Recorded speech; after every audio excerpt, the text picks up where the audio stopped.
first thing you do is you're sitting on your perch and click, you fly away.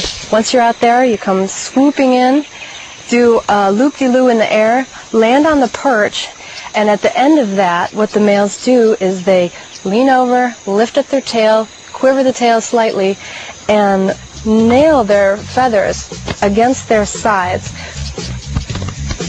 And now you're going to do a moonwalk, and this is the only known case of birds moonwalking to my knowledge. But they basically do these little steps backwards, and it looks like a Micheal Jackson slide. It's very nice.